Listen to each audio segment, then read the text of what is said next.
What fire springs forth? What bile does bubble? The black moon swings, in the sky there's trouble. By violent ends. We kill the light. Through the shadows, madness beckons. We're at night. I'm Patrick Galactic, and you are watching Weird at Night. 1, 2, 1, 2, 3.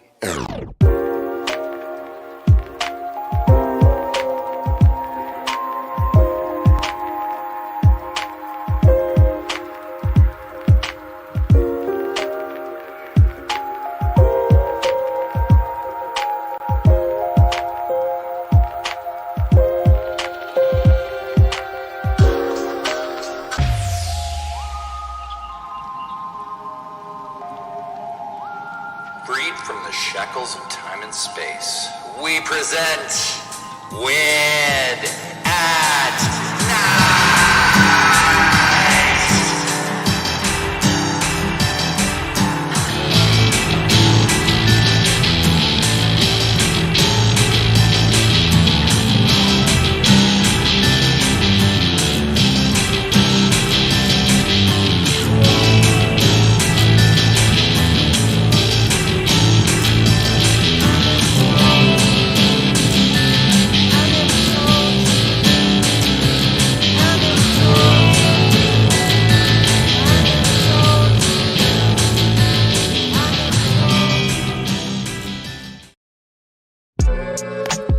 Hey, what's up, everybody? It's your band, The Big O. I want to encourage you to tune in to Weird at Night right here on Converge Media every Saturday at 10 p.m.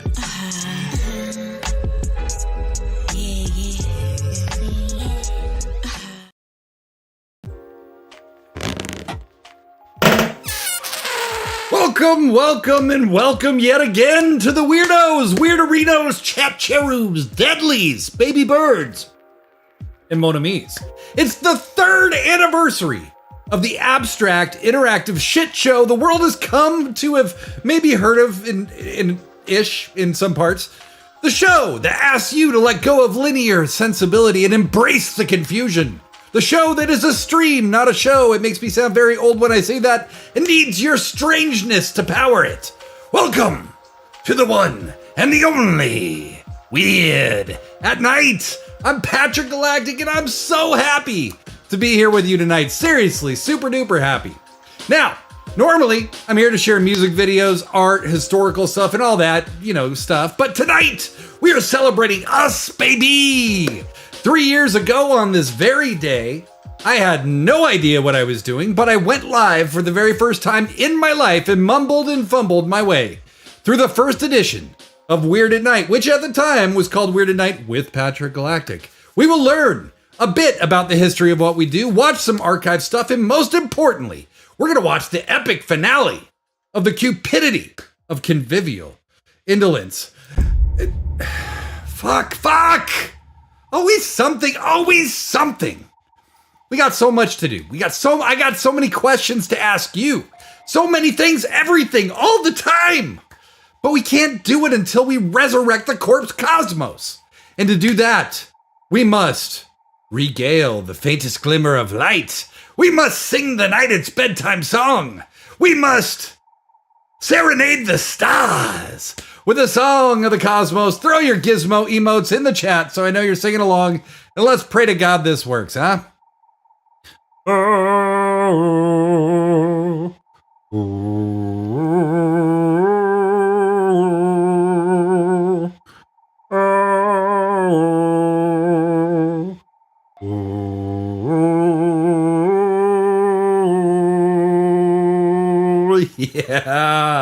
Yeah. What the fuck? Why didn't it? Oh, there we are. Hey, we're back.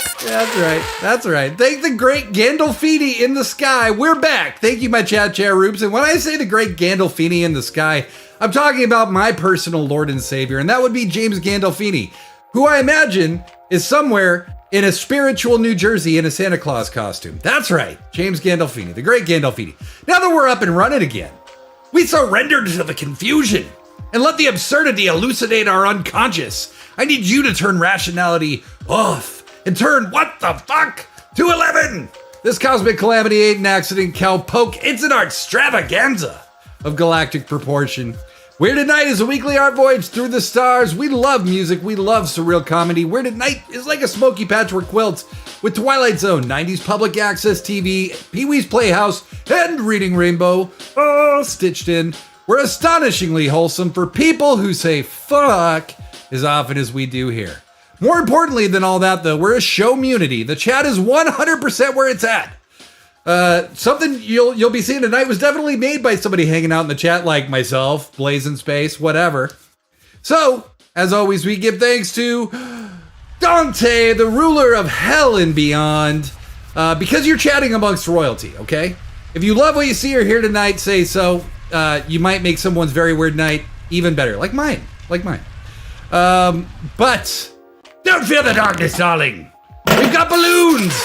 We're weird, it's nice. You're in the right place. Respect for each other and the flow of the show is essential. Distractors and spammers, you'll be ejected. So come on, don't do that. Don't do it. Don't do that. I'm trying to turn these balloons off. Feels like old Weird at Night.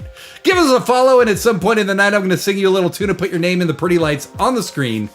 If you subscribe on Twitch, which is super duper helpful, I'm going to put everything down. I'm going to grab my guitar and write you a 20-second song on the spot. But for now, let the art extravaganza begin. It's wild to be here on our 244th episode. After pouring through like old footage all week long, it's wild to see how much this channel and stream have changed.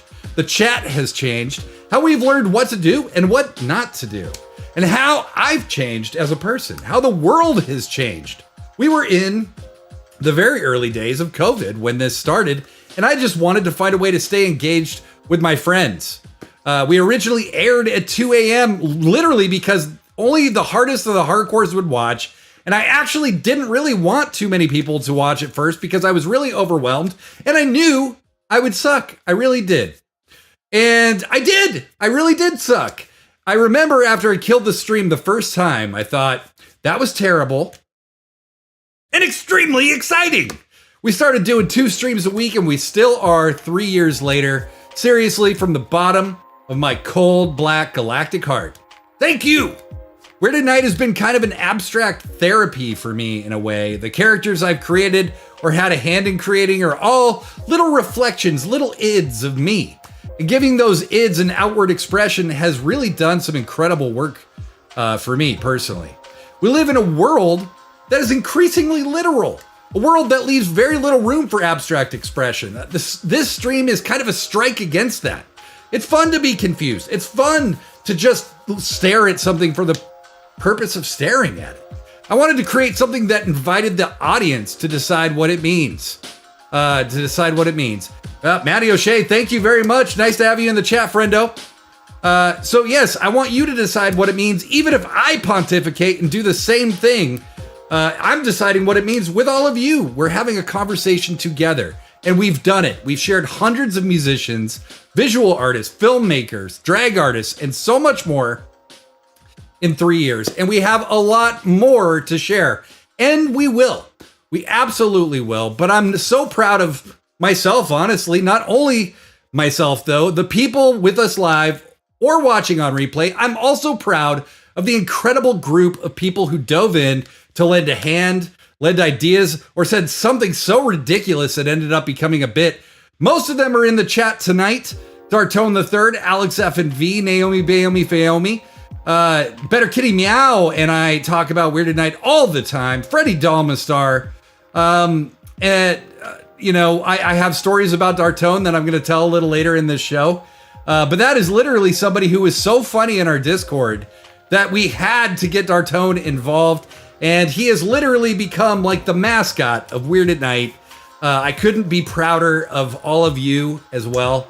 Seriously, it's so fun to collaborate with you. It's been so fun to meet so many of you. A lot of you watching tonight are on a different coast. I mean, that is really something special that I've been able to consider people friends that I've never actually met before. Really, truly, thank you so much. We celebrate creativity in all its forms here, and I so greatly appreciate the creativity you've lent the show. So, while we celebrate creativity, I'm gonna whisk us away to the Question Castle. That's right, the Question Castle, where we ask the hard-hitting questions. And I got one for you. Where is the farthest? Where is the farthest? That's a pretty deep question, friends, and I want you to really think about it. For me, the farthest is usually buried very far back in a closet somewhere in my room, usually under a bunch of shit that I never use, and it feels like it would take a crew of 17 to get there. So I want you to at me in the chat with your answer, no right or wrong, just fun, my deadlies. At me, and I'm gonna read your answers as we go along, but I want you to tell me, where is the farthest? Very cool stuff. Very good stuff. Alex F&V says the farthest is Australia in a dingo den. Yes, Alex F&V. In a dingo den. Who doesn't, you know, when I was a kid, a dingo ate my baby. That was a really, really big deal. And that probably makes me sound pretty old, but I am old. Sexual Corn says the farthest is a bridge. Hello, Sexual Corn. Oh, the farthest is a bridge. That could very well be true. But we got a great show for you tonight. We are going to explore the history of Weird at Night. But as I say hello to you, somebody else who had a lot to do with this show and has a lot to do with this show would like to say hello as well. Hello, Weird at Night. Happy 3-year anniversary. Happy birthday. Congratulations, Patrick. Congratulations, Alex. Congratulations, Dartone. Congratulations, Freddie. Congratulations, Naomi. Congratulations, Euphony of the Month. Congratulations, Terry Monstrosity. Congratulations, Monster Planet. Congratulations, Converge Media. Congratulations to Queen. Congratulations, Carlos Tolos. Congratulations, Mark Tolos. Kristen Coleman. Congratulations, Sun Ra. So many people celebrating the fact that Weird at Night exists, because it wouldn't exist without all those people. And I know there are people I've left out, because there's so many wonderful human beings in the WANiverse, like Madeline Williams. Incredible human being. Happy birthday, Madeline Williams. Happy birthday to all of us. I wanted to sort of blaze some space on the show the way I did when we first started Weird at Night. You know, we were in lockdown. Protest season was hot. Times were heavy. And yet here we were doing this light, silly thing. And I'm so glad that so many other people also thought it was important to be serious about being silly, and that creativity and space have an important place in life. And there's so much I could say. I really just kind of want to weep in a way, but I'll just give you a hug. Oh, because I love all of you so much. Art is the antidote. Let's keep attacking with love. I hope you enjoy the cupidity of convivial indolence tonight. I'm really proud of what we've done with this story, and also really excited for where we're going. I'm going to start doing the stories based on the auto rights, and the auto rights alone. So let's just let the void decide where we go next, right? I kind of like this uncertainty thing that Patrick's been talking about lately. Who knows? Let's just be weird. Let's just love each other. I love y'all. Let's have a great 3-year anniversary and blaze some space. Peace. Big love from Blaze in Space. Big love to Blaze in Space. Weird at Night really became an idea in my head because Blaze in Space had done a remix of Space Odyssey that they put up on Astral Media Labs Twitch, and it was so inspiring in that moment. It was like March of 2020. We were in lockdown. I remember it was kind of like everything all of a sudden like that my friends were doing online was like appointment viewing because what the fuck else was there to do? It was hard to stay in touch. And I watched this incredible Space Odyssey presentation that we've shown here as a double feature before. We'll probably show it again, I'm sure. And I turned to my roommate, the Razor Sharp, and I said, abstraction is what people need. The world doesn't make any sense, and we need to stop trying to make it make sense. Let's embrace the absurdity. Let's embrace the confusion. Let's embrace change. And we did. And we did. So, you know, I basically told Blazin the idea, you know, is that I'm going to be live late at night, and it's going to be called Weird at Night. And that was all I had. Blazin made the show opening, was there live with Alex F&V, who I believe were the only two people there for the very first episode. And we took it from there. And everywhere along the way, Blazin and I have collaborated time and time again. Blazin has brought a totally different perspective to the show than I have. Blazin has pushed me at times to push myself and be better. And so for that, I just want to very publicly thank my treasured collaborator, Blaze in Space. And the other thing about Blaze in Space is on this show, Blaze in Space has been many people. And I wanted to give you a quick little look at the many minds of the Infinite One, Blaze in Space. The shadow on the wall looks like Mark Wahlberg's mustache in Weekend at Bernie's. The shoe game and me, maybe we were cut out to be together after all. Now I'm aware that this could just be Steve Germany trying to get back in my head. But what about Fine Core?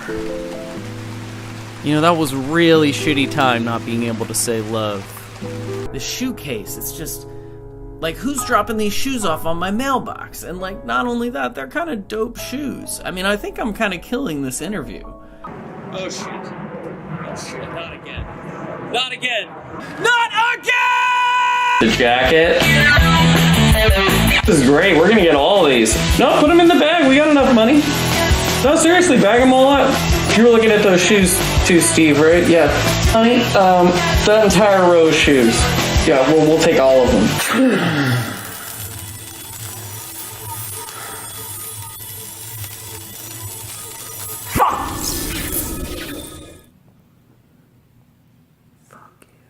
So Alex F&V, I gotta say, she's been telling me that she's not as confident as she used to be in Darkfield with her. And we need to settle this once and for all, because we already know the end result of this is going to be that I am in charge. So I challenge you, Dartone, to a knowledge debate about raccoons and raccoon magic. Oh, well, that's easy. Not only is Raccoon the most exciting part of the show, but also 5,000 years ago. Let me take you back. We're on Venus. Some bear-like creatures start to grow out of the earth. These would eventually become space raccoons. 2,000 years later, they make it to Mars. That's when Dartone's timeline starts, okay? That was 2,000 years ago. So we are 2,000 years into this war. So why is raccoon magic on your show? Well, for one simple reason. Because Raccoon is here to save the goddamn world from the space raccoons. So what, you're telling me we're on the show right now? Yeah. Is that what's fucking happening? Yeah, that's what's happening. Alright, give me a second. And look, now you're probably wondering how I survived the war. Alright? There was a zombie war in Noirland. Blaze in Space, how'd you do it? I get it. It's actually quite a boring story. To avoid the draft, I picked up clowning at a local moving theater. I made some friends and I became a sex worker on the side. It got complicated. I had a great time. A really great time. a really great, complicated time. Actually, I'm having a lot of fun in the Chamber of Self-Discovery now. I mean, when I was alone, that sucked. I was kind of scared, and I wasn't sure where the rest of myself was, but, I comforted myself. I started to befriend myself and just thought, well, if this is what I got, this is what I'm going to work with. But now, getting to hang out with my other self, so-called evil Blazing Space, but they're hilarious. I mean, they say they're evil, but clearly they just want, power and fame and money, and they're a little misguided. So I'm really enjoying hanging out with them and talking to them and trying to give them advice. So is there a bus out of here, or are we really stuck in here forever? Hey,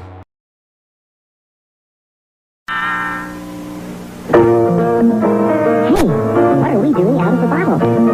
This is dangerous. A little kid might come along and think we were candy. That would be awful because we're medicine. He might even eat us. No, no, no, no. This is serious. Serious. We could make you delirious. Delirious. Use it as a healthy fear of us. Fear of us. Too much of us is dangerous. No, no, no.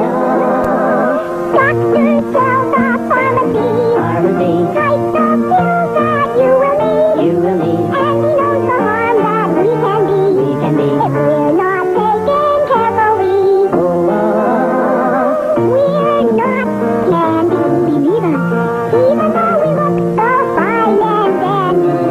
When you're sick, we come in handy. But we're not candy. No, no.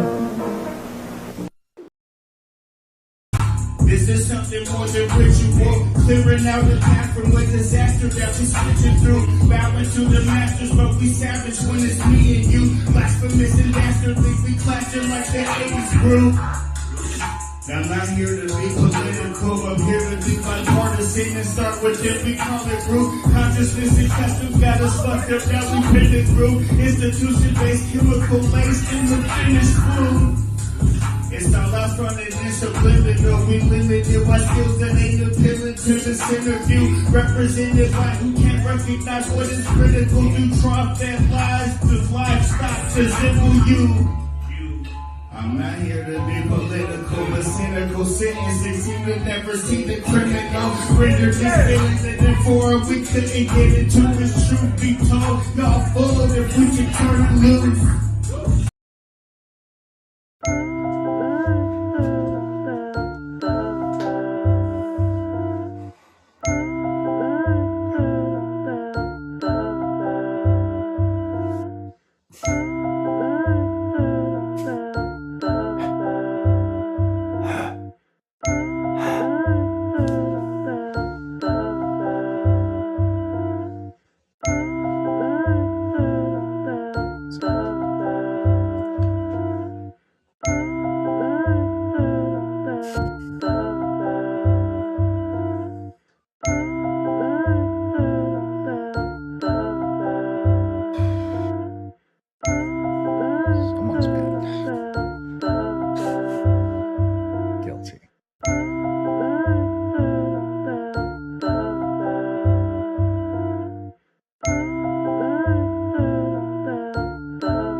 Sorry, Sam.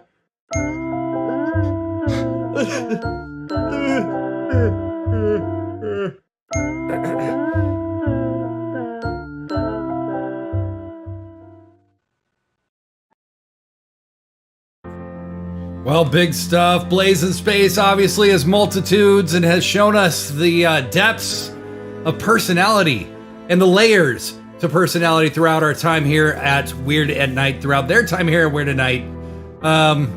Looks like you all enjoyed our little over-medicating. I think you enjoyed it for the wrong reasons. Alex F&V did mention that she would just offer that singing pills does not make them less appealing. It just makes them seem more fun. The 80s were a crazy time. I assume that's from the 80s. But yeah, you got to be careful with singing pills because they will seduce you, friends. They will bring you in. They will take hold. That's what pills do. That's what pills do. So avoid singing pills. I think that's the lesson there. So I'd asked you, where is the farthest? Where is the farthest? And I got some answers. Red Alex. Dartone says, the farthest is behind the toilet. That's the only reason I don't clean it. It's definitely not me being lazy. Naomi Fayomi says, the farthest is infinity and beyond. Sexual Corn said, the farthest is a bridge, aka a bridge too far. It is the farthest. Sexual Corn, well done, well played. The opening was right there. You found it. You stepped through it. Proud of you. Proud of you. Also, big love to Terry Monstrosity. Terry's first appearance on Weird at Night was episode 9. And Terry has since been featured on more than 200 episodes of this show. Massively grateful. Terry is so good that I kind of can't imagine the show without him. So it's really, really awesome to be here 3 years into this, knowing that Terry has been with us the whole time. Matty O'Shea says, that was from the 80s. It came from Long Island. I kind of remember seeing stuff like that. Yeah, I mean, that, you know, it was the Long Island poison control people. Wow. Well, we got some great answers to the question, where is the farthest? You can still answer it if you add me in the chat with your answer. I will pull that up. But I got a second question for you. And that is, does anyone's ear hang low? Does anyone's ear hang low? Anyone? Just at me in the chat. Let me know. I've never heard of this. It's one of the weirdest things I've ever thought of. But one of the proudest things I've ever accomplished is being partnered with our friends over at Converge Media. We aired our first episode of Weird at Night, episode 100, on Converge. It was the very first time we simulcast with Converge. I did not have a personal relationship with anyone over there, not Omari, not Trey, not anybody. We had a connection over there who actually left Converge about 3 months after we started simulcasting, and Blazing Space and I realized, hey, we need to actually start building a relationship over there. And what a relationship it has been. Did you know that last year, Converge Media won the Governor's Award at the local Emmys, at the Northwest Emmys? You do now. I've already blown this next line, but I'm going to go with it anyway. I know my time here this evening is short. But if you'd indulge me one moment, I want to recognize our team. Marcus and Jessica Trufant from our show Truly Unruly. Anthony and Marley Love, Traveling While Black in Seattle. Charles Hammerker and Belle Garcia from Circling Seattle Sports. Ronald and Ronell Moore made their way on stage. The Factors TV. Deontay Damper, We Live in Color. Our show that targets the Black LGBTQ plus community. Right here, Proof in the Play, The Truth with Proof. Mike Davis, Julia Jesse, and Curtis Delgado II, Clapback Culture. Takia T-Dub Ward, The Art of the Matter. Patrick Galactic and Blazing Space, Weird at Night. Brian Callanan, Seattle News, Views and Brews. Besa Gordon, The Rewind with Besa. And of course, Treyana Holiday, The Morning Update Show, and The Day with Trey. I also want to acknowledge our writers, our directors, our producers, and our director, Nick Brunel, and all of our supporters and subscribers who keep us on air. We have a live director from Saudi Arabia, a cinematographer from Montana, an editor from Mexico City. Hear me now, meaning that you don't have to be black to uplift black stories. One more time for the people in the back. You don't have to be black to uplift black stories.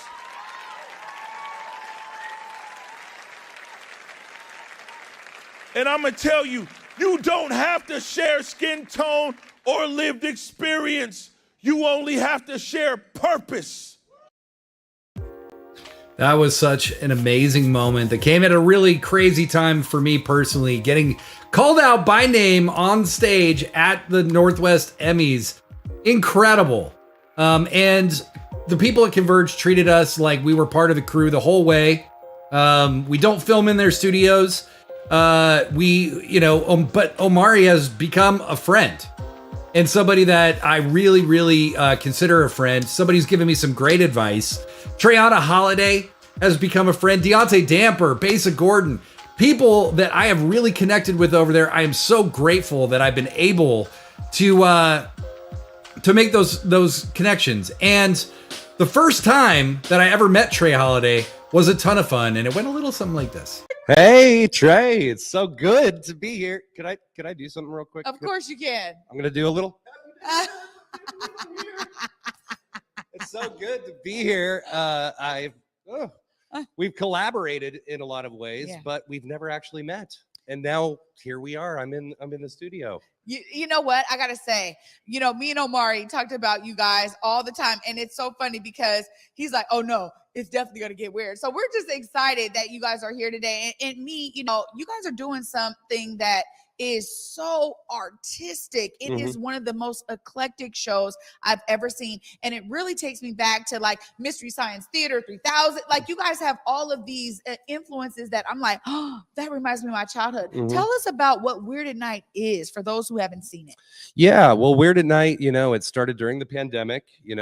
I'm a musician. I was kind of looking for something new to do, and essentially what Weird at Night is kind of a tribute to cable access from the 90s, where you could turn on and any random weird thing could be on there. It's got a little Twilight Zone, definitely Mystery Science Theater. We share art, we share music. We call ourselves a haven for creative conversation, right? So we're on Twitch, and you can interact with the show while it's going on. There's some elements of it that, are we want you to watch. And then then you can give me a hard time and make fun of me, and I love it. It's a great thing. So it's really a place where we encourage people to trust their creative impulse. I think in the world today that we live in, there's so many things kind of telling you not to be yourself, telling you to fit in, and we are the exact opposite of that. We want to be kind of a voice in the darkness telling you, trust yourself. You're good enough. You're cool. You can do this. It's so surreal watching this stuff. It's hard to believe this stuff even really happened. But I have I've come back. I've been a guest on The Day with Trey a number of times. Blazing Space has been a guest on The Day with Trey, and Trey Holiday is going to be a featured player in this. It is finally time, friends. We have traveled this cupidity of convivial indolence in the WANiverse for many months. We've seen many twists and turns, but finally, we have doppelgangers, Vince Violin and Mandy Ravage, science and medicine on the same team. We have Tony Japan, a doppelganger, presumably, of Shoe Detective Steve Germany, who's been controlled at times, but it's almost like he has an agenda of his own. We have a monocle bear and the Barefoot Messiah entrenched for reasons that have only recently become clear, but you don't need to take this from me. Take it from Blazing Space instead. The finale of the cupidity of convivial indolence starts now. Welcome to Plastic Bear Theory, the show where we try to get you caught up on everything you need to know about the Spectacle Bear. The music playing behind me right now is Fred P. Message to the Universe, which I recommend everybody go buy on Bandcamp and listen to every single day. Now, on to the story. As you remember, a invisible bear began appearing to TC at a bar. We all thought it was just because TC was really fucked up, but then it turned out that this bear was actually real and that you just had to have childhood innocence to see the bear. Now, as Dartone III took over the WANiverse and then the Barefoot Messiah took over the WANiverse, citizens lost their childhood innocence, and the Spectacle Bear became invisible again. Now, while the Spectacle Bear was invisible, you may have remembered that there was an earthquake during the trial of Dartone, which split the WANiverse and created doppelgangers for every character. And so, a Monocle Bear appeared. Now, the Monocle Bear was visible, but could invisibly convince you of anything. And we know that the Monocle Bear was working with the Barefoot Messiah to use Utopion, which they stole from New Orleans PD, to bring shoes to life so that they could get revenge on Steve Germany. Steve Germany, who went back in time in a flashback to find the Barefoot Messiah. Of course he didn't. Steve Germany's an idiot. His lieutenant, Suave and Pickle, became corrupt cops. They looked through New Orleans mail. They looked through security camera footage. They violated your rights, and they discovered the identity of the Barefoot Messiah. Now it's Dartone Day, and Suave and Pickle have promised that they will reveal the Barefoot Messiah on the same day that the Barefoot Messiah has said he is going to attack at noon. On the same day that Louie and Bang Bang have said they will be out in the streets fighting for the Barefoot Messiah against the shoes. On the same day, Dartone III has promised that Dante will get revenge for the Spectacle Bear. It is going to be one hell of a Dartone Day on the cupidity of convivial indolence.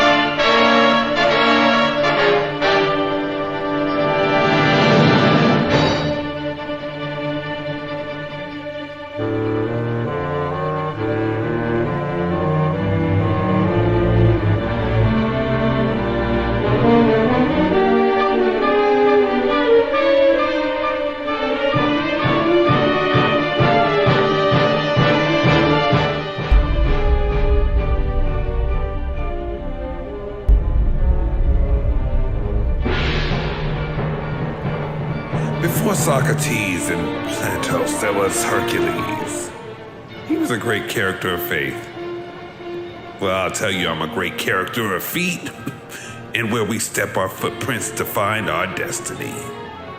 And where our feet land in the end of this great day, so does the value of our character.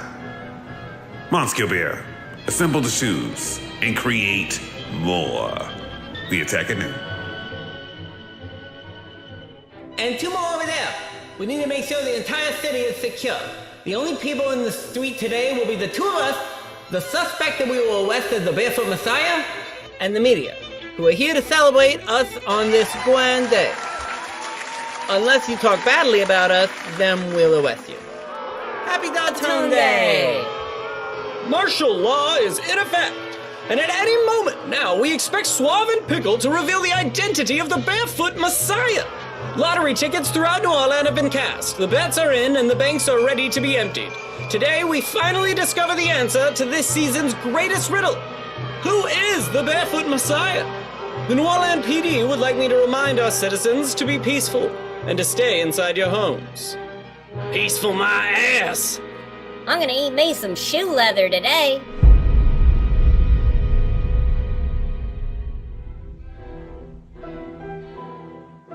Using the radar device invented by Dr. Vince Violin, here, we were able to detect an underground stronghold.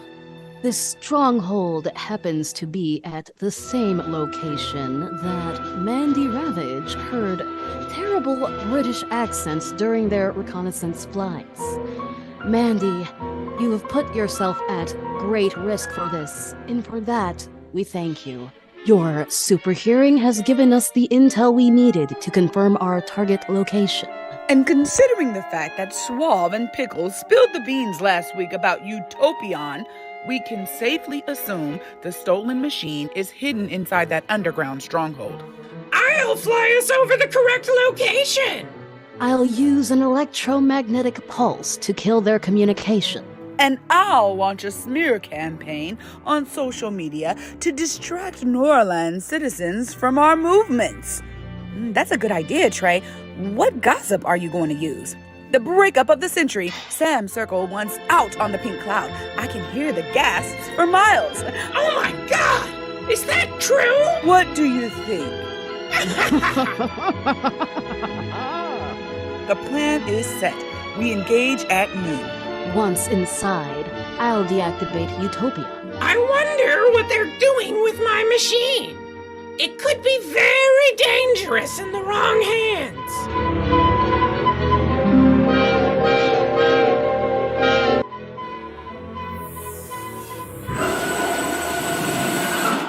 I will follow my Barefoot Messiah's orders. I will follow orders.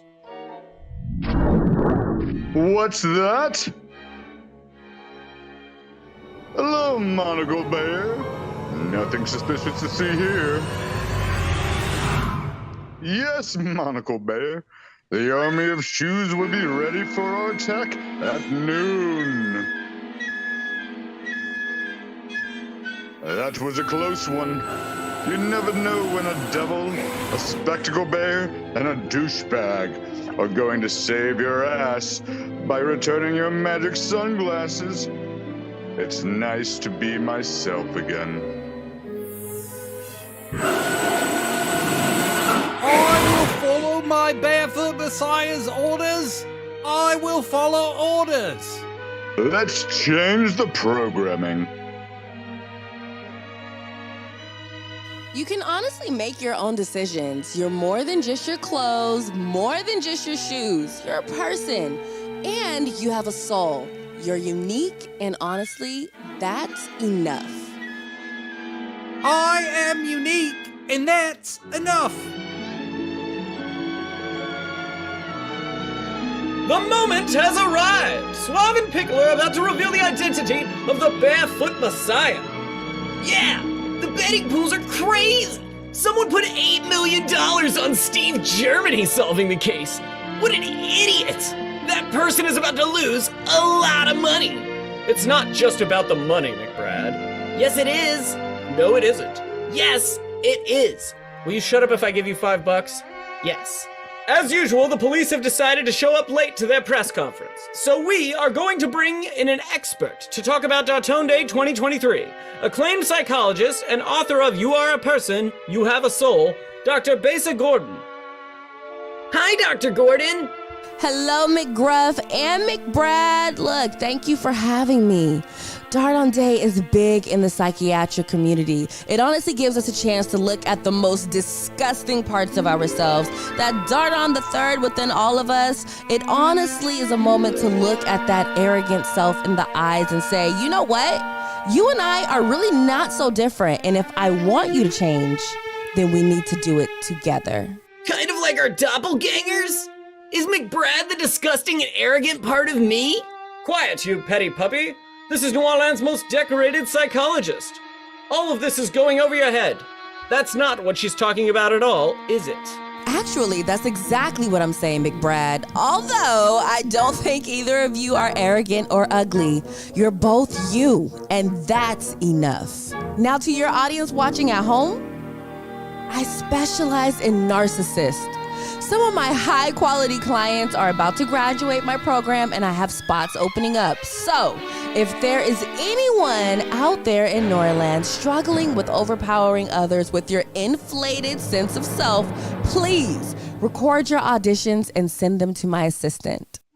Thank you, Dr. Gordon. We are getting word from the military, I mean the police, that they are ready to begin. Thank you for coming. After we make this announcement, you will all be escorted to a safe house and locked there until the Dartonde has concluded. This is a dangerous day, but also a triumphant day. Where is Shoe Detective Steve Germany? Jesus fucking Christ. We solved the case of the Barefoot Messiah, and now you want us to solve the case of the missing shoe detective? Can we just get on with our big reveal? We are heroes here, and we deserve the credit. I mean, we had to violate your rights to get this information, so you should really be grateful to us. Hey, what's that? A stranger portal is opening. It's a time machine. It's Steve Germany. Hey, where the hell are you all going? Mr. Germany, is it really you, or is this Tony Japan in drag? Did you solve the case of the Barefoot Messiah? Your brother released a guitar tutorial containing suspicious details about your father's death. Your thoughts? Move back! The man needs his space. Suave! Pickle! I'm back! We solved the case. Did I solve the case? Well, that's an interesting question and deserves a long and very specific answer. Dear God. Great job with the smoke machines and lighting effects, Frank. Thank you, my lord. It's him! It's him! That's what I'm trying to tell you. That's the Barefoot Messiah. The Barefoot Messiah is here! Steve Germany solved the case of the Barefoot Messiah. Arrest that man! Shoes! Attack! You heard it here first, folks! Steve Germany has solved the case of the Barefoot Messiah. The New Orleans PD are trying to arrest him now. I'm waiting to get a word with Shoe Detective Steve Germany in his moment of triumph. In other words, shit is totally hitting the fan, dude. Grab a slice of Shitty's pizza and get down here. Our Toad Day is lit. You stupid dog, what have you done? Oh my God, the shoes have attacked and our financial system has collapsed. If we don't get out there in the streets and fight for our rights, we could lose everything. Well, bang, bang.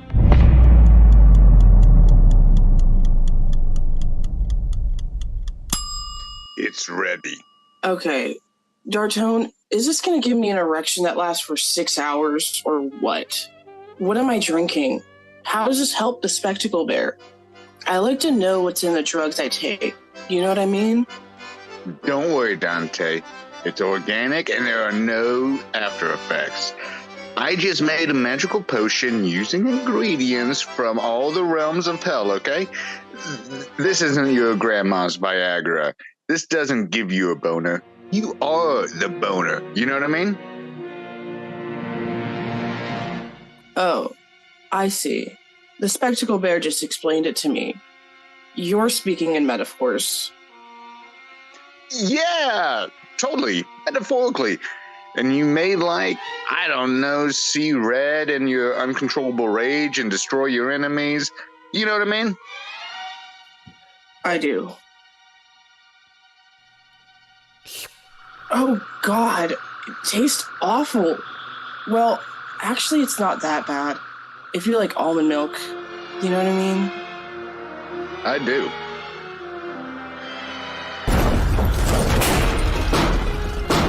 What was that? It felt like an earthquake. Mandy, you didn't make another deal with the devil, did you? That's not an earthquake. Those are footsteps.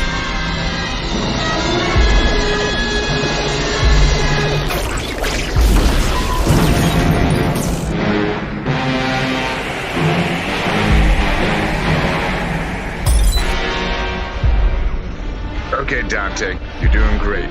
Now try to focus on the plan. We need you to find the monocle bear. The spectacle bear and I will take care of the Barefoot Messiah.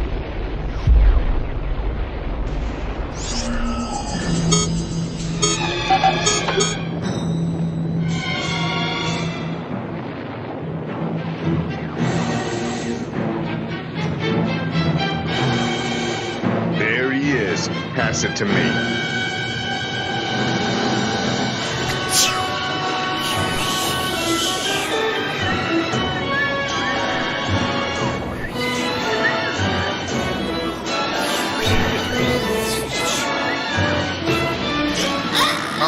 Shit.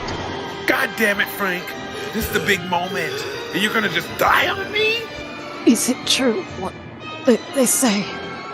Do all shoes go to heaven? That's my favorite shoe. You'll die for this.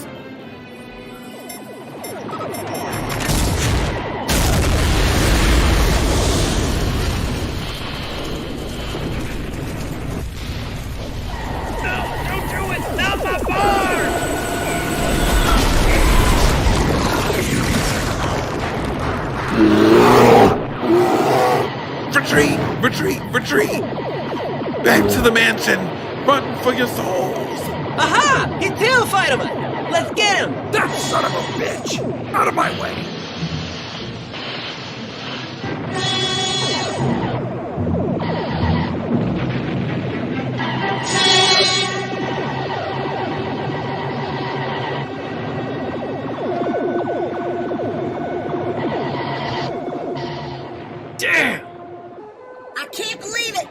our savior, our leader.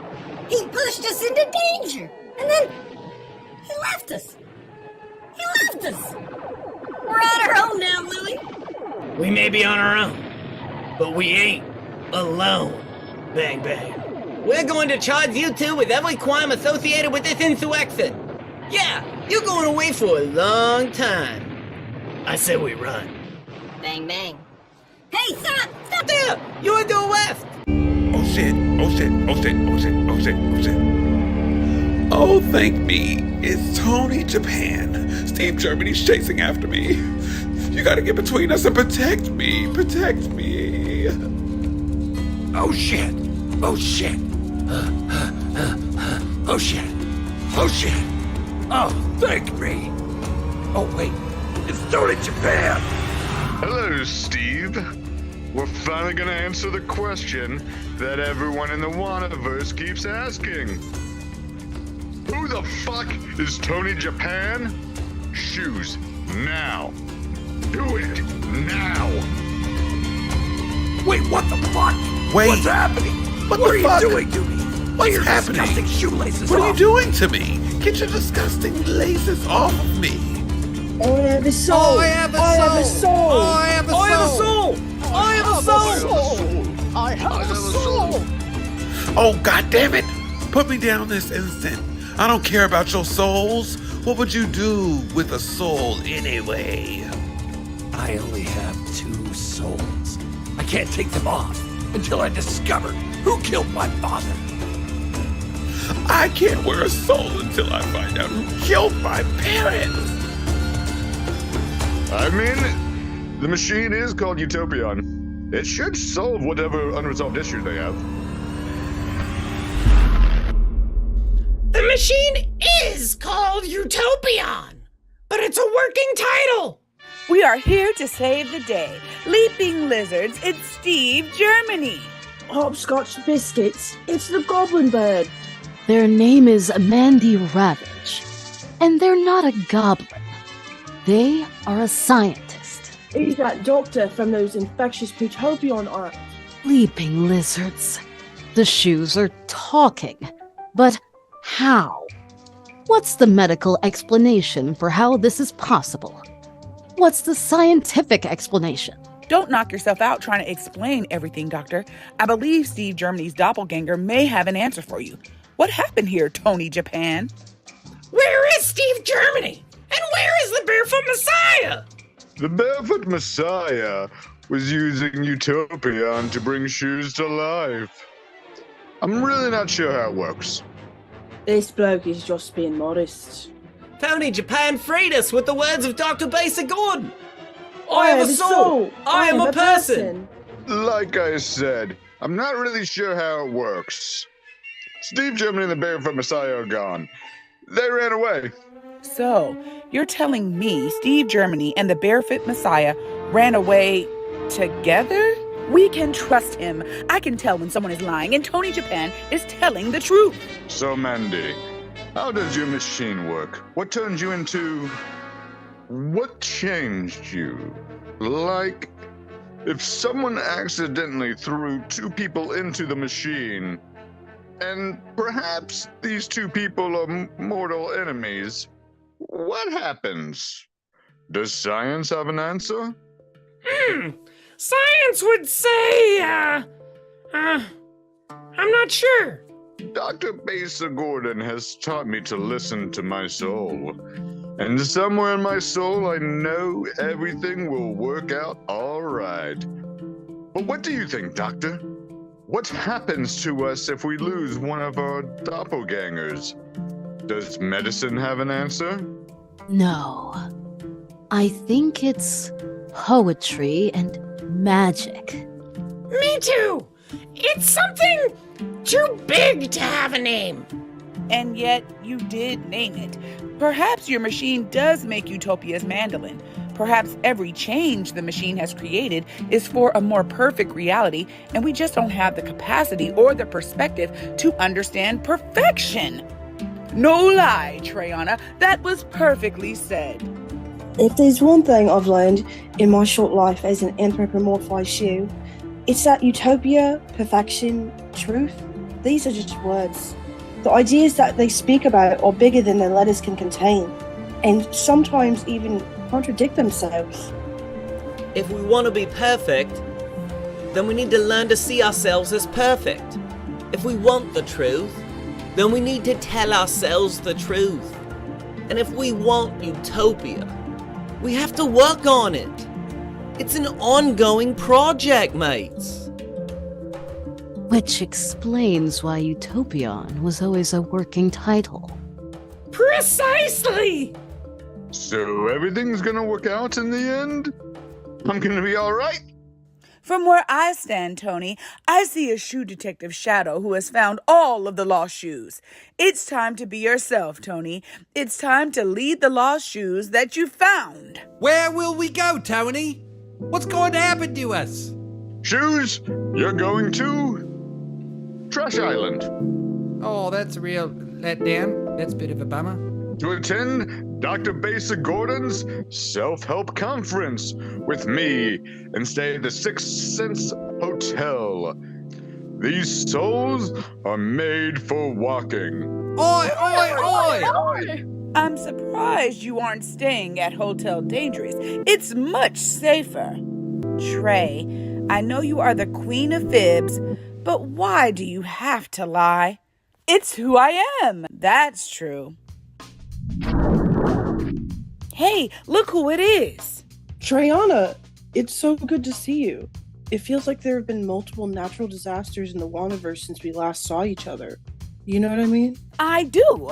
However, now that we've come this far, I'm not sure they were disasters. Perhaps change is just natural. Wow!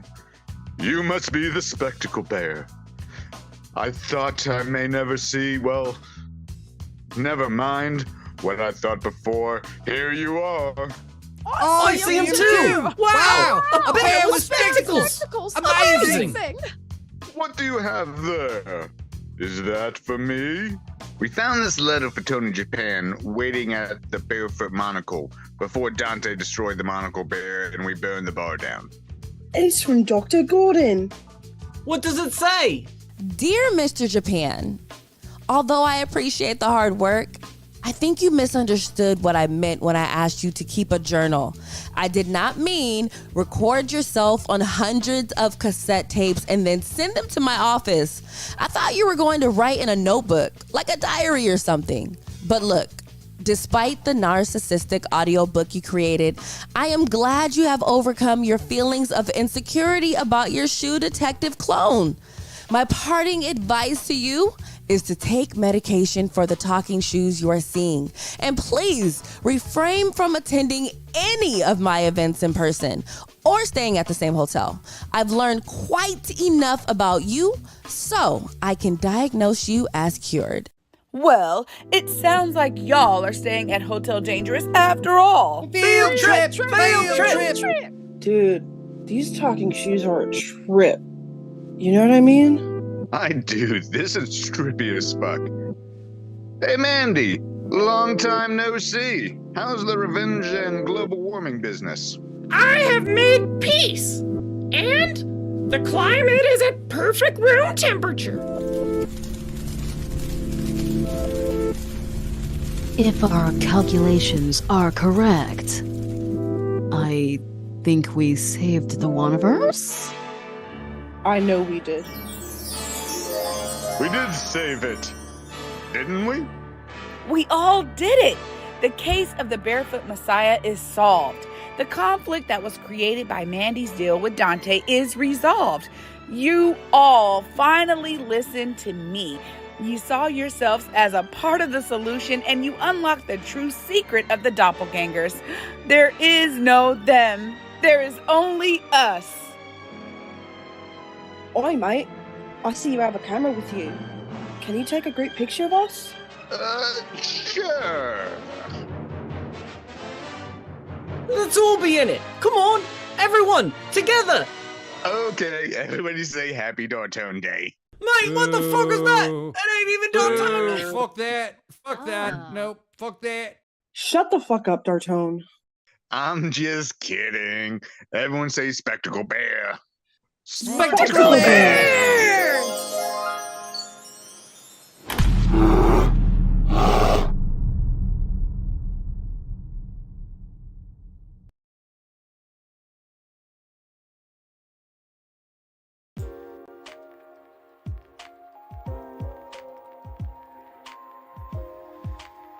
So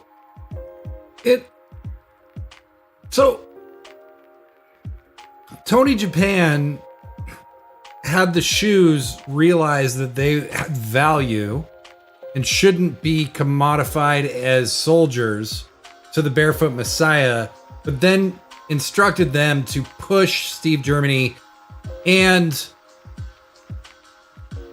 the Barefoot Messiah into Utopian without knowing what it would do to either one. And there was a lot of really good messages at the end. But what the fuck happened to Steve Germany? What the fuck happened to the Barefoot Messiah? What?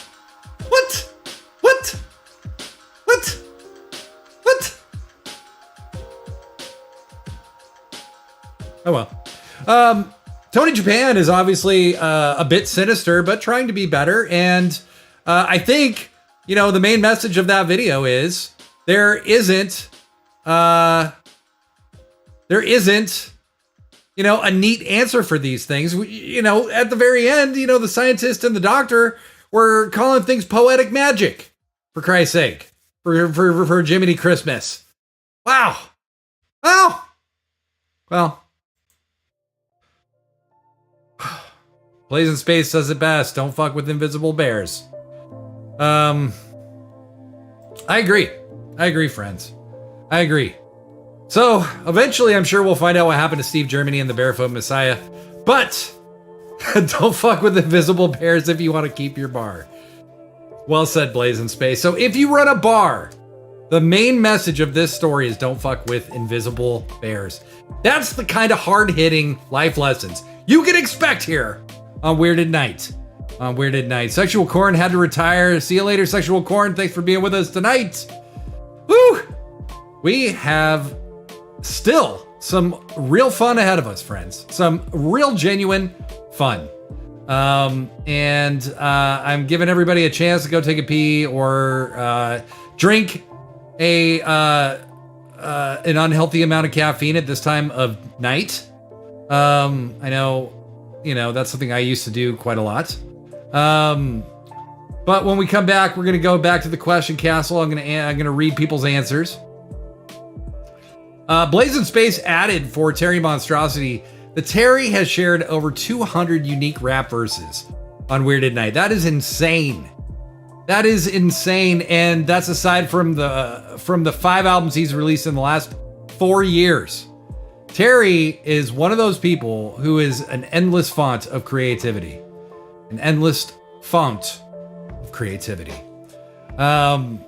But yeah, I'm having a great time. I hope you all are enjoying yourselves as well.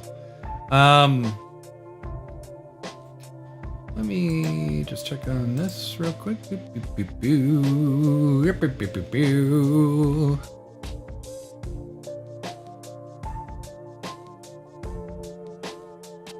Oh yeah. Well, and Better Kitty Meow says, or visible bears too. And Blazing Space says, I think there are times one must fuck with visible bears. And Dartone the third says fucking with bears in general is kind of a bad idea. Also, Frank the Shoe was killed by Dartone. Big surprise there. Characters on this show named Frank are not long for this world. R.I.P. Frank. Hashtag R.I.P. Frank. And also hashtag R.I.P. Monocle Bear. The Monocle Bear ran right in the bar as it was destroyed. So the Monocle Bear's gone. Barefoot Messiah's gone. Steve Germany's gone. And we've got a bunch of talking shoes and Tony Japan. I mean, this really is kind of a mess. Dartone kills Frank, Blazing Space says. Dartone kills Franks. The raccoon, Space Raccoon, Frank was killed in an effort to kill Dartone. So, you know, it's... Who's to say? you know, here on Weird at Night that we have our oldest and most treasured sponsor. I think you do know that because it's Shitty's Pizza. The hospital's right next door. If you use promo code Why God Do We Suffer, you get a free depubing, normally $4.99. You can find out why the hospital is located right next door. And you can use that promo code to shave and save. That's right, friends. When you use that promo code, we will use the scraped pubes from your pizza to make you and your family members a complimentary merkin. Come on, everybody wants a merkin. It's on the corner of 9th and Nocturnal Drive, just past the memory of your first fully charged smartphone. Now, you may not know this, okay? But Shitty's is not the only sponsor we've ever had on this show. In fact, in the early days, we were teaming with them. Check it out. Weird at Night. We have been very, very lucky on this show to have some super duper supportive sponsors, and we have new ones every single show. Weird at Night is presented tonight by the People for the Ethical Treatment of the Extremely Wealthy, otherwise known as PATOO. We cage 'em, you pay 'em. Womp, womp, womp. We are also presented by Insecurity, the distrust you can trust. Water.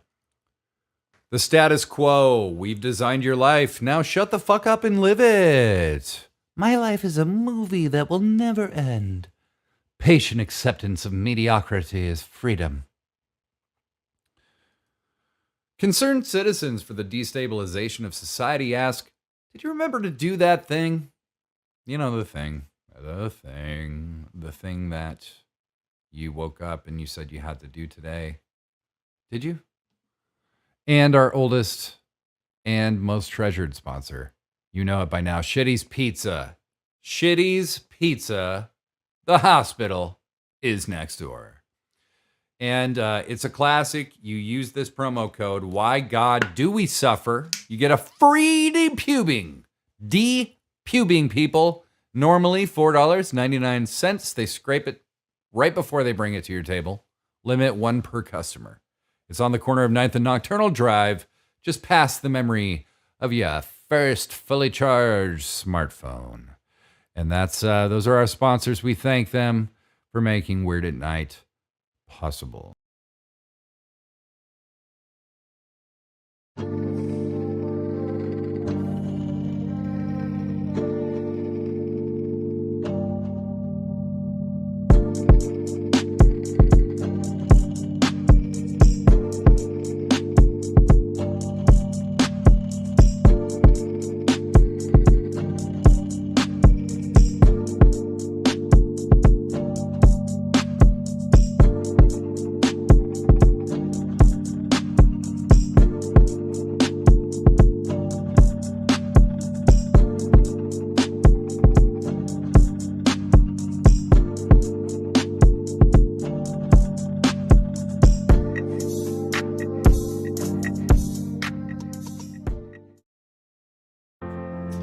So yeah, that was those were our original sponsors for the show. They all abandoned us except for Shitty's, who stuck by us except when the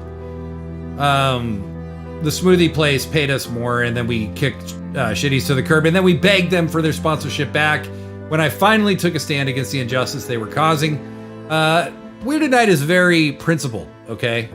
We only take lots of money from people who give it to us. And I think that's a really important thing to remember. So I had asked, and also huge love to WAN Hall of Whatever inductee, Not For Sale. Not For Sale has been featured as well in over 200 editions of Weird at Night. Somebody who is always putting out something new. Somebody who's a frequent collaborator of Terry Monstrosity. Somebody who I love his sense of groove. Not For Sale is absolutely incredible. If you want good music to just vibe out to, good music, if you need to focus on something and you just want something to kind of chill to, it really is. Not For Sale is amazing. I do it all the time. So I asked, does anyone's ear hang low? Alex Evan V says, my ear only hangs low when it wobbles. Okay, fine. Naomi Bayomi Fayomi says, does my ear hang low? Only in certain positions. Naomi. Gonna make me blush over here. Matty O'Shea, yes, it goes for everybody. One part on all of our bodies. One eyebrow is higher, etc., etc. Oh, that's very well noted, sir. Very well noted. And Matty O'Shea did spend 100 bits earlier and said, I love this show. I'm so happy, Matty O'Shea. So happy you've joined our community. So happy you've been coming back since like last summer. It means the world to me. We love having you around. Thank you so much for being Weird at Night with us. So I got another question. Did you in your life, as a child, as an adult with a weird kink, ever eat dirt? Did you ever eat dirt? When I was a kid, I definitely ate dirt several times. Several times. I was just figuring stuff out, okay? You know, I don't eat it now. I mean, rarely. Never, I never eat it. But I once did. I have in my life. Does that make me weird? Does that make me bad? Is there something wrong with that? You got a problem with that? You got a problem with that? Blaze of Space says child and adult. Dirt eater. I like dirt. Blaze of Space, thank you for your honesty. I appreciate that. Some of us maybe wouldn't be brave enough to admit that. And you have. Well, as you saw, Dartone had a big plan, and it actually, I think, worked, which would be the first time that's ever happened. But Dartone has become a very important part of the WANiverse. Somebody who started watching the show around episode 75 or something like that, somewhere around there.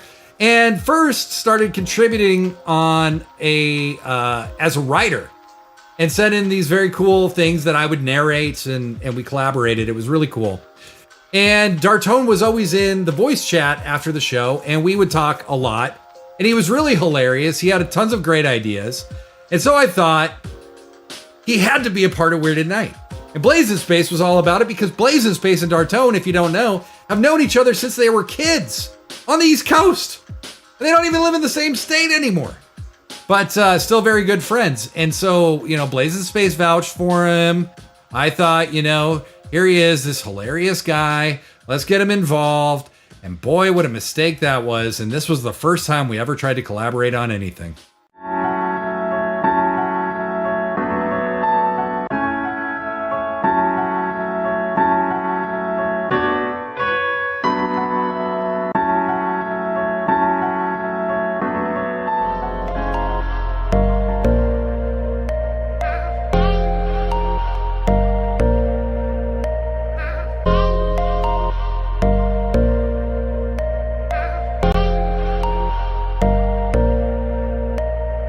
Hey man, how's it going? Oh, it's going great, Patrick. It was so great to actually do a face-to-face with you and stuff.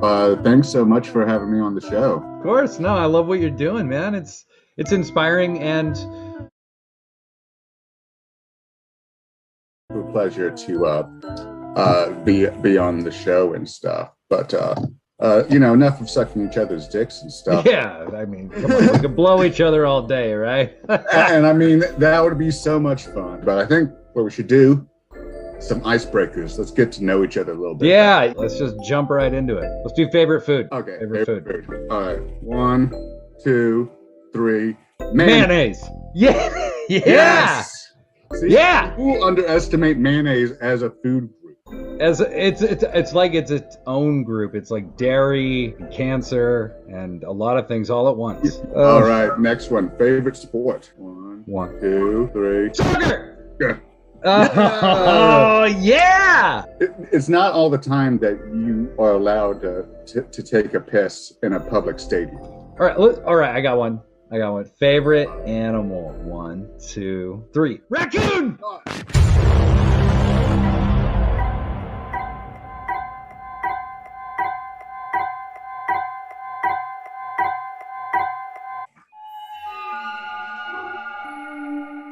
Okay, I mean, okay, it's not the same. It's not the same, but I mean, no, it's not the same because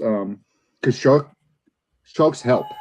the world, and they actually do something. Sharks eat fish, and they maintain like the balance of nature and stuff so that the vegetation isn't destroyed. Do you know what raccoons eat? Raccoons eat kittens. That's what raccoons eat. Well, I mean, maybe in an isolated case, or there's only like about 12 billion raccoons on it. Raccoons also keep trash in the environment so that it's circulating, so that people don't, just like a virus, they don't just get rid of all the... So you like the raccoons because they spread diseases? Is that what's going on? No! Stardust is a kitten. Do you want Stardust to die? Is that what's going on? Sounds like you want Stardust to die. Yeah. So you like the idea of rabies, like, because 92% of raccoons have rabies. Explain how that's possible. When they get spit out of their mom's vag. Listen, when my dad was like 5 and my uncle was 2 years old or something like that, a raccoon mauled him. And my dad had to shoot it with a .22. And that uncle, least favorite uncle ever. So, I think he basically the raccoon had the right idea. The shark. What does the shark do? What has the shark ever fucking done for anybody? Is the shark adorable? Can you cuddle with the shark? Hell no. Can you cuddle with the raccoon? Hell no. They're exactly the same. That is why they are a problem. Because they're too brilliant? Yeah, exactly. If you go down this in a few million years, the raccoons will overcome the earth and wipe humanity out. Raccoons are going to cause the apocalypse. Is that such a bad thing at this point? They do all kinds of cool stuff when they're in groups. Do you know what the scientific term of a group of raccoons is? They're called a shit stain. That's what they are. They are a shit stain. That is what you call a group of raccoons. I don't think that's true. Okay, listen. I still like your style, but I'm getting off this fucking call. Fuck you, man.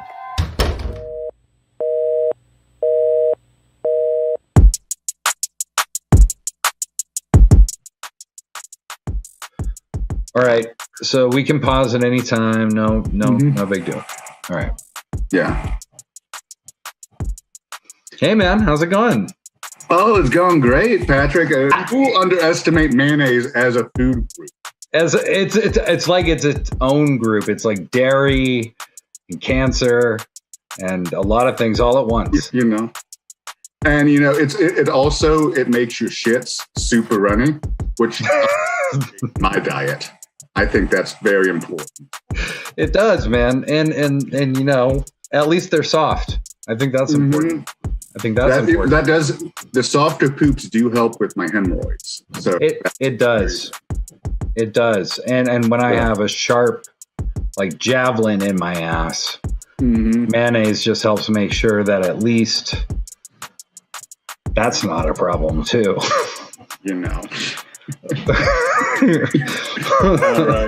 All right. Next one. They destroy the natural world.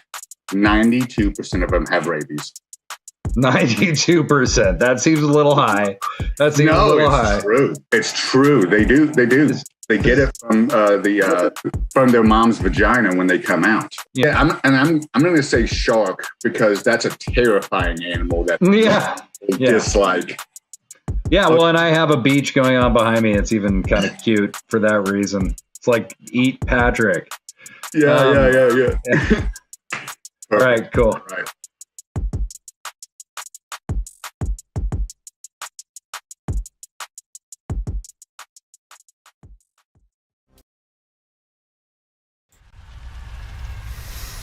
Yep. That was the first time Dartone and I ever in person worked on something together.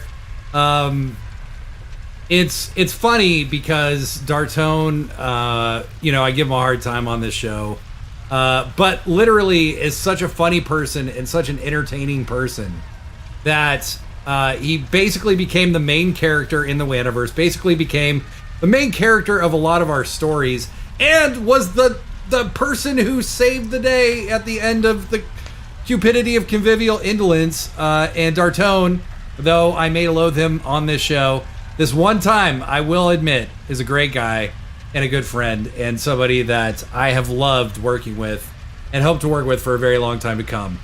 But Dartone, from that bit, Dartone literally started a raccoon-hating cult called RacQAnon. And this was during the time. This was during the time when QAnon was like on TV constantly. We had RackQAnon, which was a product of our Discord chats. And that completely took over the show. We eventually did have Space Raccoons on the show, and it all kind of came up around this character of Dartone. So big love to you, Dartone. Big love to really change the entire direction of the show. So I think that tells you something. Either we're idiots or Dartone is extremely amusing. And I think it's both. I think it's both, honestly. But back to the question castle. Blazing Space said, yes, they eat dirt. Matty O'Shea says, I did it on a dare and I spat it out. I haven't done that since the 80s. I don't know, are you sure? Are you sure, Matty O'Shea? Since the 80s. Dartone III says, hiccups. I ate dirt definitely during basic training in the Army. Never on purpose, though. We had to eat fast and couldn't wash up. I could see that. I can see that. You ever been on like a beach or something and you're in a little camping spot, in a little cookout spot, and the wind's blowing a lot, and you take a bite into like a hamburger or a hot dog or a sandwich or something, and you get some sand in your teeth. I've had that experience. And you know what? I didn't mind it. To get a little grit in there every once in a while. It's good for you. It's good for you. Dartone says the RackQAnon shirt was the only shirt to ever be banned. And that is true. We made a RackQAnon t-shirt. I was able to get like 1 or 2 of them printed. And then the company that we use to print our stuff literally sent me an email and said, we will not make this shirt anymore. Yeah, I thought that was pretty, wow. We had really touched a nerve. We had literally touched a nerve. Alex FFV said, that is a perfect example of just how unhinged Dartone can be. Yes, it is. It is. Blaze in Space says, I love how comfortable Dartone is going into the phrase. It's true. It's true. Yes. Yes. I got another question for you, and I'm going to let you marinate on this, and then I'll move to something else while you think about an answer, okay? Why isn't Al Pacino my dad? Why isn't Al Pacino my father? I feel like we have so much in common. I really do. Why isn't Al Pacino my dad? Now, you can answer, why isn't he my dad, or why isn't he your dad? Al Pacino should be the father of us all, if you ask me. But he's not. He's not, and that's troubling. I find that troubling. I find that disturbing. Whew. Well, let's get back to it. So, we may have just seen the end of Steve Germany. That was a very Sherlock Holmes Moriarty ending to that whole thing between the Barefoot Messiah and Steve Germany. And I'm not really sure what happened to him. But what I do know is, we started the show, and at first it was kind of just me kind of rambling about whatever I could think to talk about, being terrified. I had notes on a little pad of paper that I would read from. You'll see a little bit of that towards the end of the show. I had notes that I would read from, and basically, I would talk about music I liked. I would talk about what was going on in the world. Try to just, it was not like it was in my power to reassure people that everything was going to be okay. And I didn't know if things were going to be okay either. But I was just trying to comfort myself, and hopefully by connecting with the people who watched, we could all comfort each other to a degree. And then, we started to see a bunch of potential. So like the fake sponsors came along, and then there was the auto write eventually came along in episode 7, which I found out a few days ago. The first auto write we ever did was in episode 7, and we'll have a little more about that later. But we made a few little bits. We just tried a few little things, and we started doing some bits. I did a short, very brief series called Inner Nibbles about 2 little mice who were kind of these Victorian people lamenting the terrors of the world and then going back to their very elegant lives without thinking about it. And then that gave me the idea to do something even better. I had had this idea for years, and Blaze in Space knows this. I had this idea that we could do, that there would be a shoe detective. I found that absolutely hilarious, that whole concept. And then I thought, what if I merged the shoe detective with Inner Nibbles and created kind of a radio play that had these noirish vibes to it? And it resulted in the creation of Steve Germany. And this is the first Steve Germany bit I ever made. No moving, there's nothing, there's no motion. It's just like a little radio play. Check it out.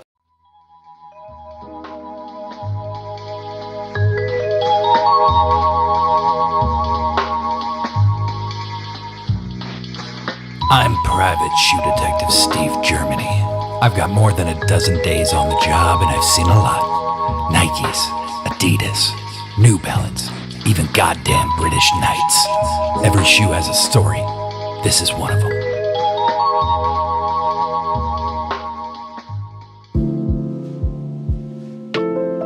It happened quick, like a flash, like an atom bomb of ankles and a lifetime of regrets.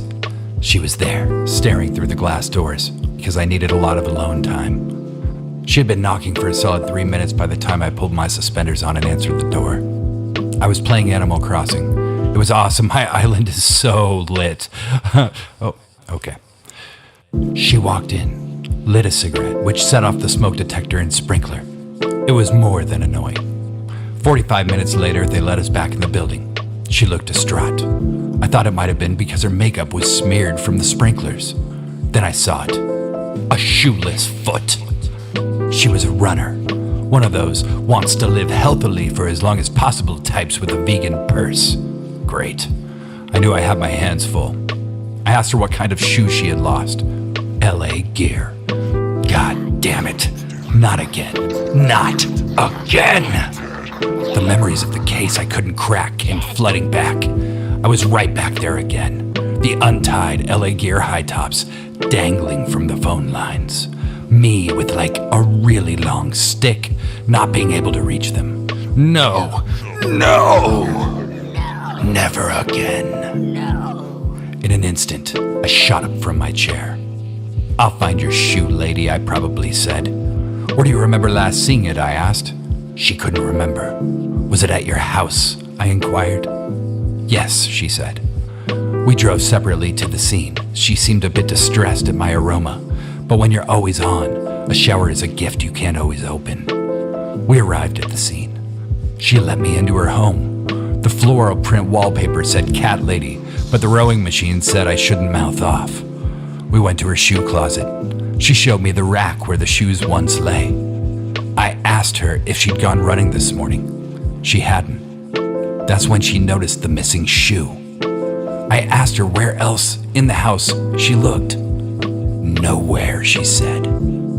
Then it hit me like a ton of bricks. The answer had been laughing in my face the whole time. I asked if she ever used the bathroom in her house. She said she had. That morning, in fact. We raced to the spot, every second a heartbeat, every step a voyage to discovery. The bathroom door was in sight. As I made my way toward it, I tripped. A private dick, indeed. As I got up to vent my rage at the indecency of this fall, I reached for the source of the trippery. There, in my hand, as I screamed at it like a gorilla, was the dumb lady's LA Gear high top. The very thing that tripped me was the answer to this fairly straightforward riddle. She jumped into the air with joy at the sight of her lost possession. She took it from me, asked me not to stand so close, and returned the shoe to her foot. My name is Steve Germany. I'm a dick, a private dick. I just find answers. I don't know why they exist, but there's always a victim, and those victims have stories. Be they Converse, Fila, Puma, or Reebok. I'm the one who tells them.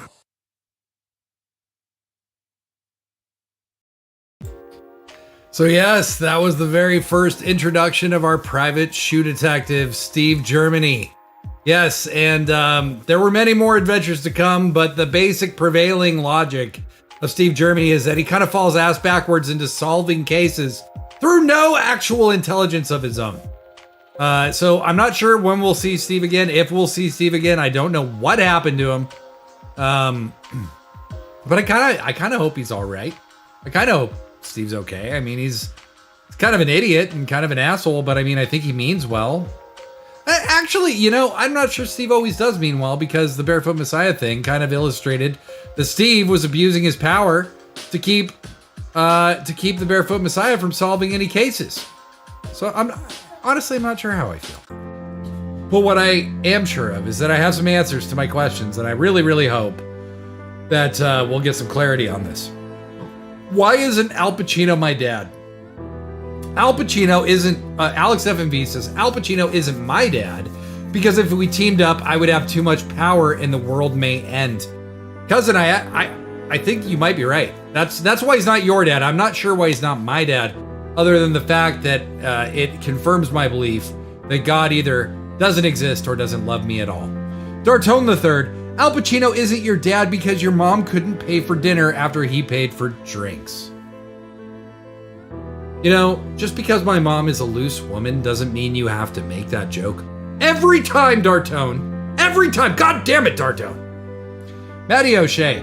Al Pacino is the man. I am not. He is not my father. My dad is awesome. But he's not Al Pacino. Nobody's dad is Al Pacino. Does he have kids? I don't know if he does.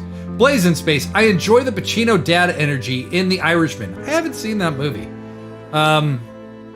When he's on the couch yelling at Kennedy. Pacino dad energy in Heat. Yeah, that's the kind of guy you want as your dad, right? The kind of guy who's just gonna freak out and a big gun battle's gonna start. Totally, absolutely, positively, without question, without fail. Al Pacino is going to scream and yell and make stuff really uncomfortable. And probably in every movie he's in. You know, Al Pacino tends to play a lawyer or a cop or a gangster in almost every movie. And I think he's a better actor than that. I can't remember what play it was. He did a Shakespeare play as a movie. It was very, very good. And now I can't remember. Blaze in Space says, in Heat, he's Natalie Portman's dad. I haven't seen Heat in so long. I didn't realize Natalie Portman was in that movie. Wow. I need to go back and watch Heat. Maybe Better Kitty Meow and I can make that happen. I hope y'all are having fun. I'm having a very good time. We usually don't go this long, and I'm really glad we did. I'm so stoked that we have had 3 years of Weird at Night. It's incredible. Blaze of Space says she almost dies, dude. I know. I need to go back and watch Heat. I have seen it more than once, but it was in probably the late 90s. The last time I saw that movie. But I was so stoked to see Pacino and De Niro in the same movie because I'm a big fan of both. And then De Niro did that money grab where he just was in every movie for like a few years. And it didn't seem like quality became quite as important to him as just being in a lot of movies and making a ton of money. But Robert De Niro in Godfather 2, which is a movie he's in with Al Pacino, but they're never in the same scene together, is maybe my favorite movie of all time. Godfather 2. Love that movie. Love that movie. So I showed you the first time Steve Germany ever appeared on Weird at Night. Okay. And it was just a few episodes later when the guy we eventually realized was his brother, Ryan Bryan, made his first appearance on Weird at Night. Now, Ryan Bryan was not hard for me to think of at all. When you're a musician trying to get yourself out there, your name and your email address gets sold to these people all the time who are offering you exclusive deals on books, ebooks or seminars or whatever, about how to make it in the music business. And most of them are musicians who didn't make it in the music business themselves. So it's kind of funny and ironic. But if you're a working musician, you definitely have been contacted by these people at some point in your life. And so Ryan Bryan made his debut appearance. And it went something like this. That mother made for lunch. Hey, I'm Ryan Bryan. I'm a musician, obviously. You've tried it all. Performing shows, networking, posting like an ADD nightmare on your social networks while not paying any attention to the stuff other people post and being all, nobody understands my genius. It's not your fault. I was a professional musician for nearly 2 years. The grind is real. But I learned a tip that no one else knows about, and I'm here to share it with you in just a few minutes. When I surveyed the music scene around me, I noticed a few things. One, other people definitely knew how to play their instruments, which seemed like an unfair advantage. And two, I was really good at talking about the music industry and telling other people what to do, which leads me to the hot tip I told you about. But first, does it ever strike you as weird that some people succeed and others don't? Like, what's that about? I learned what it's not about, and I'm gonna share it with you in just a minute. When I was a kid, dreaming about being really rich and important, my dad told me something that never left me. You're a sociopath, Ryan, and I'm scared for the world that you exist. He's dead now. Okay, it's time. Enough of the smoke and mirrors. This is the tip you need in order to become successful in the music industry.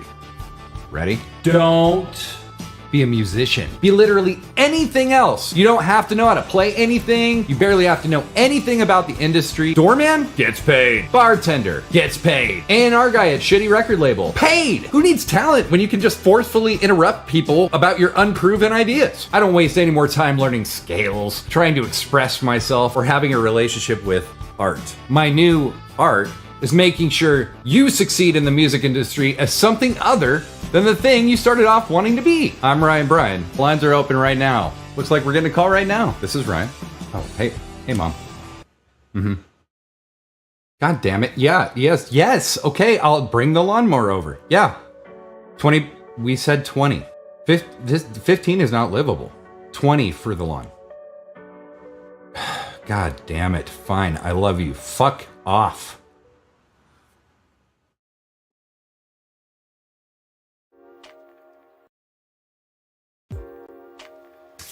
So eventually it was discovered that Ryan Bryan and Steve Germany would be brothers, that they are brothers. And it was really funny to me because at the end of the day, Ryan Bryan and Steve are different ids of me. They're characters that I play that speak to maybe insecurities I have, maybe I get to be funny, but about things that are kind of serious to me. And it's been the greatest gift in this community is just making people laugh and being able to make them laugh with things I really feel that I get to present as a joke. Right? Okay.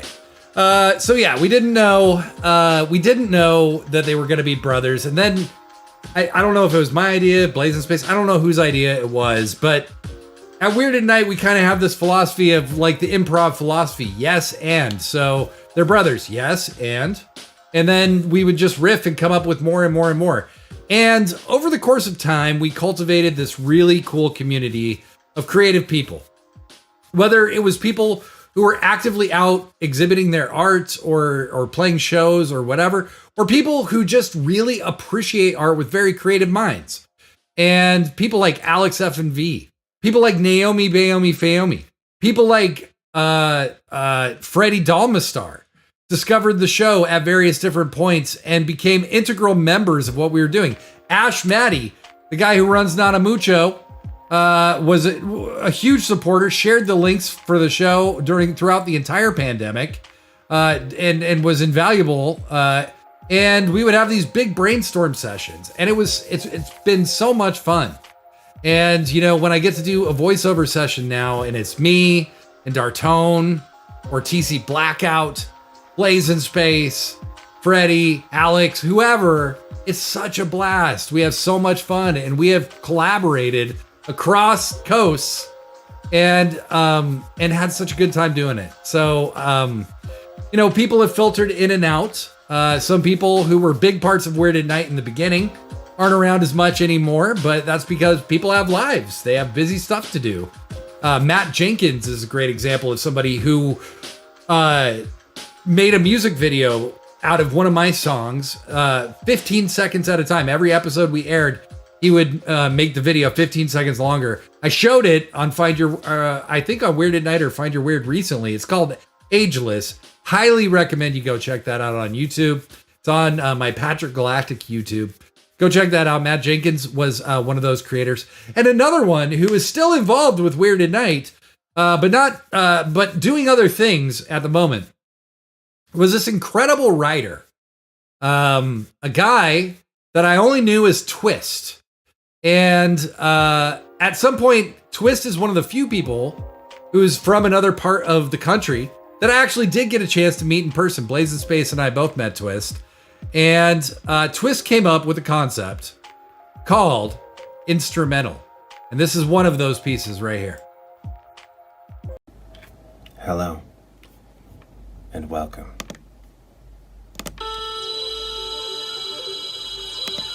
To Instrumental, a segment where I turn music into microfiction.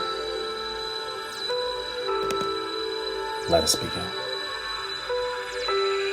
I stand on the tracks, waiting for the train to come and light up my insides. I don't feel the cold, but there's a chill all throughout the center of me, and the air is starting to shake. There's a stain on the asphalt in the vacant lot next to the train's tracks, where I met the man a month ago, the one who told me about the mouse that lived inside me. Feel that feeling? He said, pointing through me, right through my chest. That cold, trickling feeling. He shook his head. That's the mouse. Everybody has one. You have a spiral staircase wound around your spine, and all day long the mouse runs up and down it, switching levers and swiping their little paws across tiny touch screens, making you talk, making you walk, making you run, making you think. He spat on the ground next to where he was splayed out, making a blue spot in the dust. I can see it, peering out from your right eye. I took a step back and thanked him out of reflex. I wanted to walk away, but we talked for another 10 minutes. My gaze darted between the spit on the asphalt and the water in his eyes, trying not to look at his lower half. The same cotton candy blue liquid leaking out from his severed waist, fiber optic cables and jagged metal glistening with oil. As soon as I returned home, I asked Rena what a mouse was, if it was a subspecies of moth. She pulled it off on the holographic projector and I couldn't stop laughing. Its squat belly and twitching blue whiskers and naked rubber tail. Rena looked at me with kindness in her eyes and told me that they all went extinct hundreds of years ago. I already knew that. She's a newer model, and she's fond of telling me everything I already know and nothing that I don't know. She's taller and her hair is longer and thicker. My model looks like a 13-year-old, and I'm older than an entire slumber party. The air is vibrating harder now, and there's a whistling coming from the dark, away from the setting sun. I see the train coming from miles away, silvery and slithering, no doors or windows, skin unbroken by seams. A beautiful and flexible arrow. The spaces behind my knees and elbows are the newest parts of me. They welded the gaps shut when I wouldn't stop unscrewing the metal plates with pale blue fingertips and trying to get a look at my insides. Rena looked at me with perpetual room temperature kindness when I woke up, and I checked to see if my lower half was still there, but I was lying in a bed and not on asphalt inside of a vacant lot. I was trying to speak to the mouse, to ask it why I'm this way, why I think the same things over and over and swat them away, like mosquitoes fluent in the language of shame, but they always come back. Walls of tempered and frosted plexiglass curve out of the ground and arc overhead, forming a tunnel. Neither I nor the train can derail. I look straight ahead in the approaching light, and I'm sweating fireflies in the dark. The horn blares, and I open my mouth, and I see my blank face in the reflection of the train's silver flash, and right before the impact smashes me apart, I see the mouse, poking out from between my rows of white teeth, no longer twitching, completely still. Thank you for listening.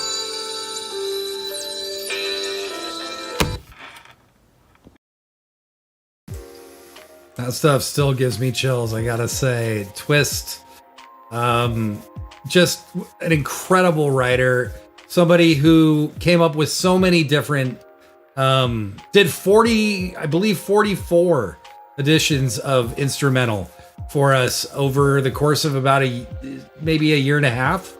But an incredible writer, and really that's the whole point of Weird at Night, is we're exploring creativity together. I'm sharing mine, but I want yours too. I want to share yours. We can collaborate. It may take some time. Life is very busy for me. Life is very busy for you. But it is something we can share together. And I think that that's so important. And it's so vital for us to share our creativity. So I think you know that we end every show with the auto write. But I went back and I found the very first time we ever did one. It was in episode 7. It aired on May 20th, 2020. So this was 7 episodes in, and we had been having a lot of fun. But it was time to have some more, damn it. And we figured it out. This is a bit of a longer clip, but I think it's really interesting to watch kind of an idea being born that's become such an integral part of the show. So here we are from episode 7 of Weird at Night, the very first auto write ever. I'm going to spend just a few minutes with you now talking about something that I have thought is really cool, and I want to see if you guys would be willing to do this experiment with me. Are you guys willing to do an experiment with me in the chat? Just let me know. So, are you willing to do an experiment in the chat, an art experiment? Because we're going to, one way or the other. Haha, my show, fuckers. All right. It's not a show, it's a community, and it's not my community. I'm kidding. So, automatic writing. Now, automatic writing is practiced by most surrealist writers. It's about leaving the free field in the brain, writing every spontaneous thought down on paper before logic takes over and rephrases it. The more passive the writer is, the more automatic the writing will be.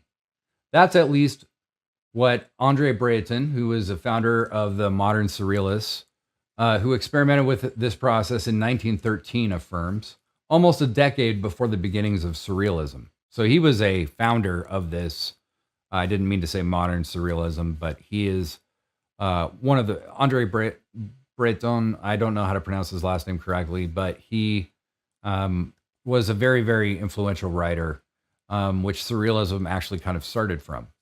So his text, Magnetic Fields, published in 1920, was almost completely written according to the process of automatic writing. Closely linked to the interest Andre Breton has on psychoanalysis and Freud's theories, automatic writing must make the subconscious speak, and even the unconscious, before the id, ego, and superego, psychic portion of each man subject to pressures and social restrictions, take over it. So essentially, what automatic writing is this idea that the brain and the ego are always going to defend themselves.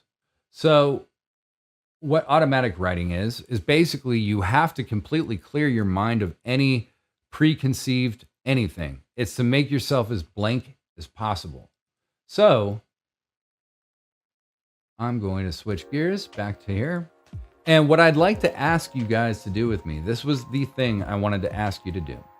Can we, as a group, do some automatic writing together right now in the chat?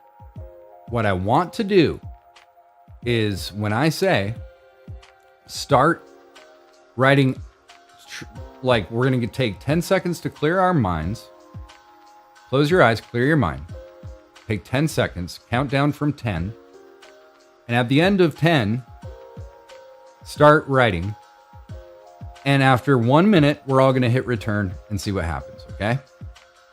10, 9, 8, 7, 6, 5, 4, 3, 2, 1, go.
Okay, let's say that's been about a minute. Everybody hit return.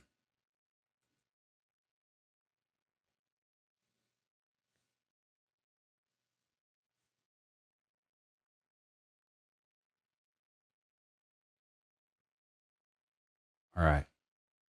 I'll read mine. Hi, it's weird. I don't know how to be honest in this setting yet, but oh well. I'm going to keep letting go until someday I actually do, but it seems kind of empty to explore like this when I have I think I was trying to say camera on me. I hope you all did better than me. This is going to be so good, but not today. The razor sharp.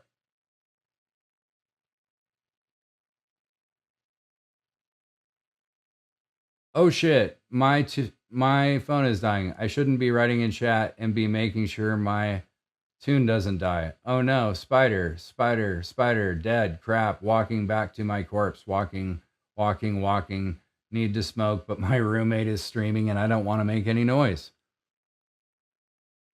That's love. That's the razor sharp. That's my best friend, everyone. 25 years. 25 years. You can't smoke yet. Myrmidon. It was the last sound they heard, and then darkness and silence. But not silence because there was nothing to compare it to. No sound, no silence, no anything. And in the void was also non-void, duality, erased, binary, and singularity converged. MD Jenkins, Matt Jenkins. 5 is the only power of the mind, and we all can be there together if we try. Now is the time, the 5 of us, the 5 combined to be in the 1. And also much of what we know is of the power to be of the use of the cynical elephant and the George Harrison blog. Very interesting, Matt. Matt Ashworth. My toes feel like they're floating. Are they even attached to my body? I need to get the Calm app again because that's the last time I can remember trying to clear my mind for 10 seconds. I need to clear it more often. Tony K. It was really parochial, my stroll around the eclipse. There be penguins, my uncle said as my brother and I gnawed on a stalk of rhubarb, and cheating was what I did. You can kind of tell the people who write for a living. Blaze in Space. I think it makes the muscles relax like a pointless vitamins. So may vitamins many I've enjoyed like sunshine, orange slices. And well, let's say a knock at my door has interrupted the thought. And what? Interesting. Alex, 1-2-1-2 fucking jump. The floor bounced as 6,000 people jumped up and down, bodies pressed together, holding on to shirts. As we all tried to keep from falling, tripping, ending up on the floor of the pit, the sax wailed. Very interesting, you all. Very interesting. So here we are, weirdly exploring our subconsciouses together. Doesn't that feel kind of interesting? Indeed it does, Patrick. Indeed it does. So yeah, that was the very first auto write we ever did live on the show, and now we are gonna do a live one together. So you saw how it works if you're new and you're watching this. And also, I want to encourage people watching replays of Weird at Night, do your auto write in the comments on YouTube or on Twitch. Would love to see what you have, even if you can't be here live. But you saw what we do. We count back from 10. As I do try to clear your mind. When I get to 1, I'll say go. When I say go, we all start tippity typing whatever comes into our minds. Then after about 30 or 45 seconds, I'll say stop. We all hit enter return. Everybody's auto write shows up. And then we listen to the WAN Fam song brought to us by WAN Fam community members. Ready to almost start Naomi, Bammy, Faomi, and Euphony of the month. We go raid somebody, we get the hell out of here. All right, let's do it. As my roommate tries to gently open the creaky door. 10, 9, 8, 7, 6, 5, 4, 3, 2, 1. Go! Start typing.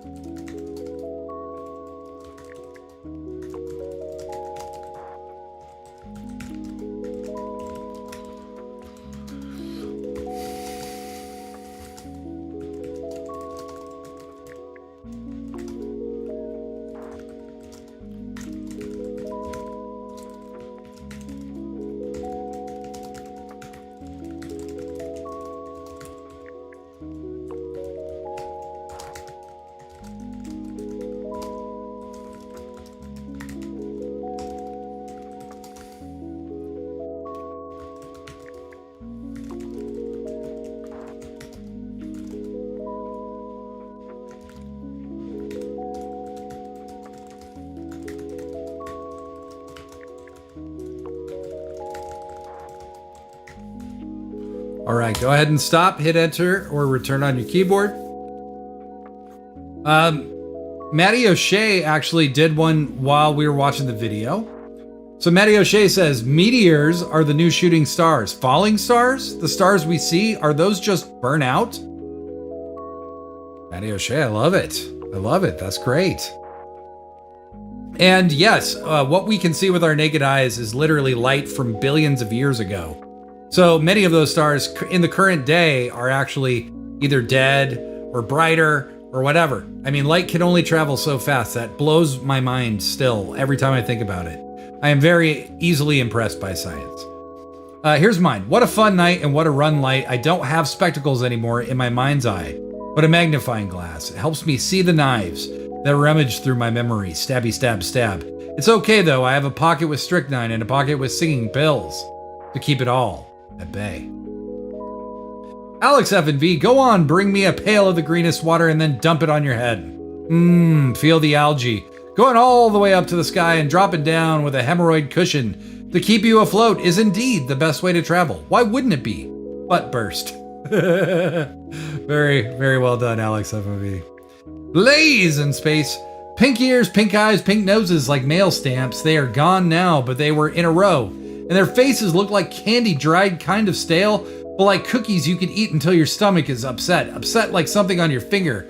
Spreading around like the Cat in the Hat. A book I memorized to pretend I could read in preschool. Wow, Blaze in Space. That's got a confessional quality to it. Matty O'Shea. Once again, are you thinking about that one? The one you spent a great time with? Wake up, she's not there. Story of my life. A one night stand. They always get the dick, but never stay for a relationship. Wow, Matty O'Shea. Well said, sir. Well said. Better Kitty Meow, there you are.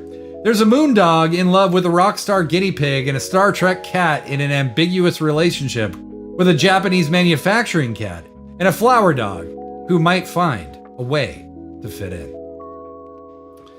And Dark Tone III closing out this 3-year anniversary.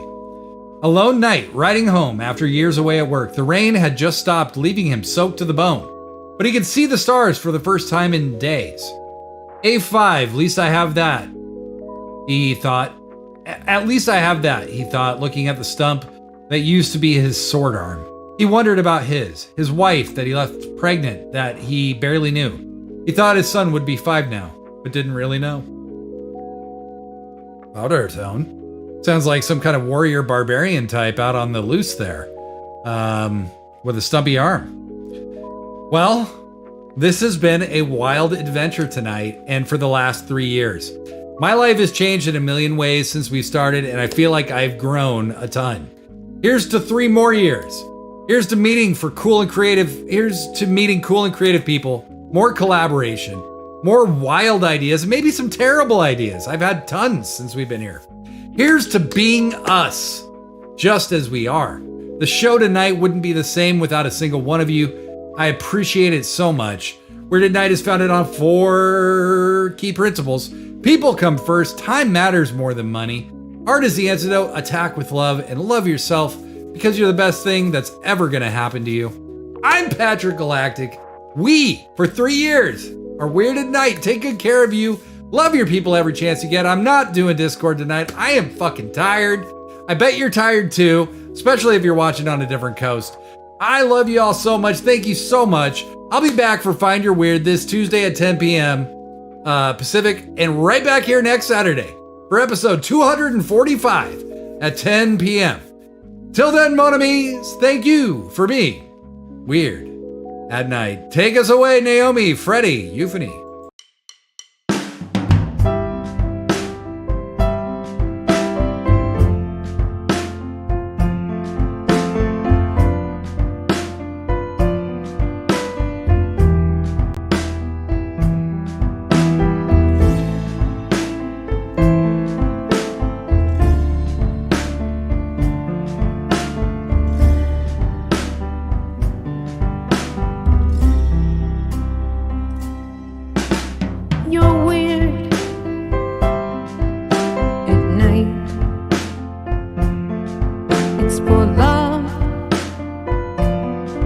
that you fight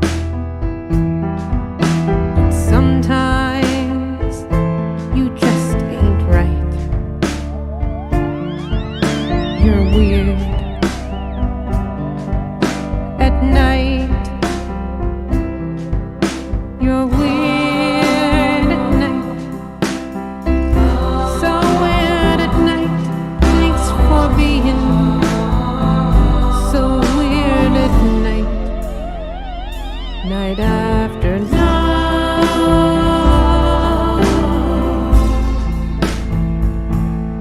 Weird at night. Feeling strange outside the norm, a parallel universe torn. The ordinary gives you a fright, so let's be weird, weird at night. You're weird at night. So weird at night. Thanks for being so weird at night. Night after night.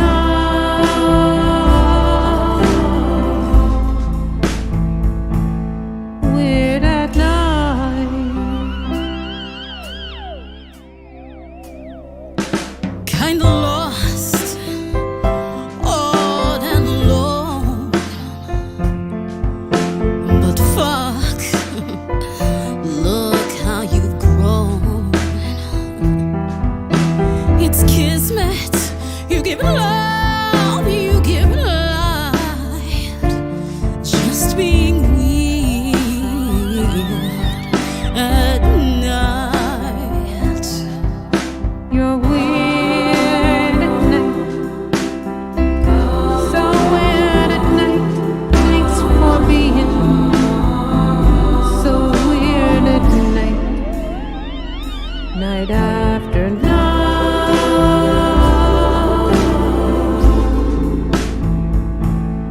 Weird at night.